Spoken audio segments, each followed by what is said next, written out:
And I now give the floor to the representative of the Syrian Arab Republic. شكرا سيد الرئيس. سيد الرئيس. Thank you, Mr. President. We thank you for your efforts and for your able and successful leadership of the Council's works this month.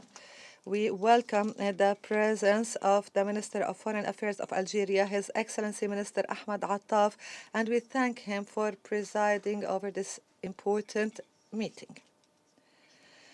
Mr. President, our region is witnessing major political transformation that will have repercussions on the countries of the region for decades to come.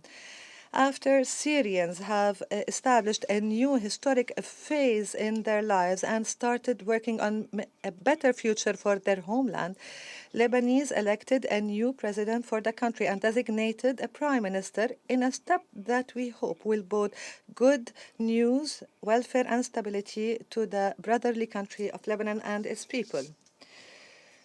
Attention is focused on the Palestinian people who suffered and continue to suffer as a result of the prolonged Israeli occupation for decades and the brutal crimes that the international community has witnessed successively over the past 15 months.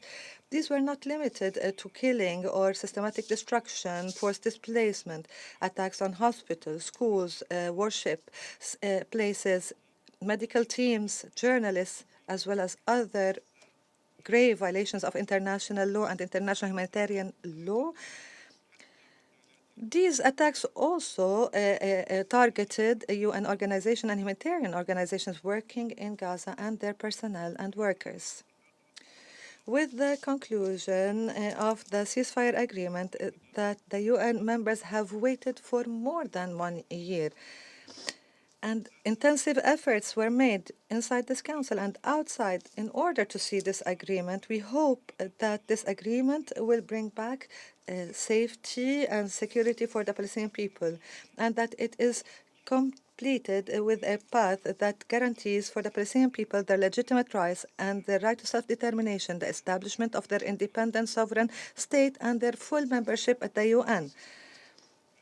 We should commend the Egyptian and Qatari mediation efforts to conclude this agreement. We reiterate our support to UNRWA and express our rejection of the Israeli occupation practices aiming at undermining UNRWA, including the issuing and the passing of laws that contradict the mandate of UNRWA, that are based on General Assembly resolutions and the UN Agreement on Privileges and Immunities for the UN and its specialized agencies. Syria calls upon the international community to support UNRWA and allow it to continue undertaking its mandate to help Palestinians inside their country and in hosting countries, including in Syria.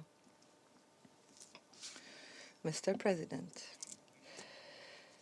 Syria rejects and refuses the sharing and the promotion by some official Israeli accounts of what they describe as the historic map of Israel that shows parts of Syria, Jordan, Lebanon, and the West Bank as part of its alleged borders. Syria reiterates that the sharing and publication of similar maps will not contribute to peace and stability aspired for by the peoples in the region, but rather reflects the intentions of the Israeli occupation authorities to continue its occupation and its hostile approach and violation of international laws and conventions. Mr. President, as the Syrian people were celebrating the victory of their revolution, the Israeli occupation forces, and starting as of the 1st of December, started violating the sovereignty and territorial integrity of Syria by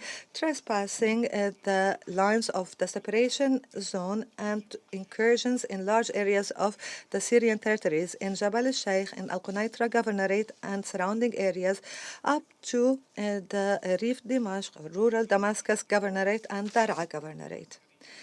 This military incursion coincided with hundreds of airstrikes on several civilian, military, scientific centers and infrastructure owned by the Syrian people. Israeli occupation vehicles placed dirt mounds and bulldozed lands and destroyed infrastructure for essential services.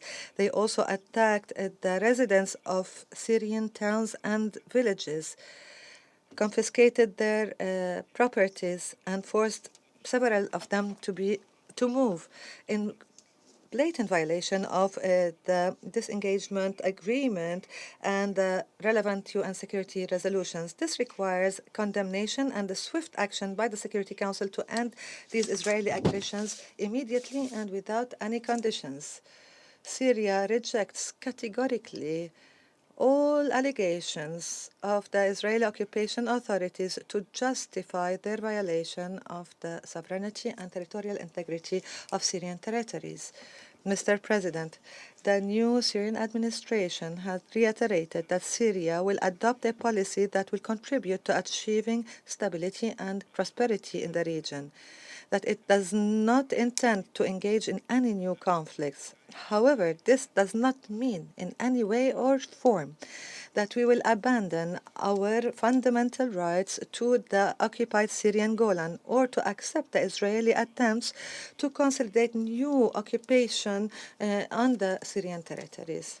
Syria calls upon the Security Council to ensure that Israel withdraw from the lands in which they carried incursions recently and to stop its aggressions against the residents and our people in the occupied Syrian Golan. We reiterate the need to end the Israeli occupation of the occupied Syrian Golan since 1967 and to recover the Golan fully through the implementation of relevant UN resolutions, particularly resolutions 242, 338, and 497. Thank you, Mr. President.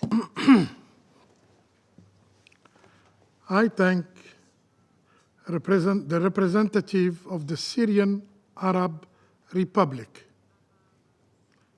for his statement.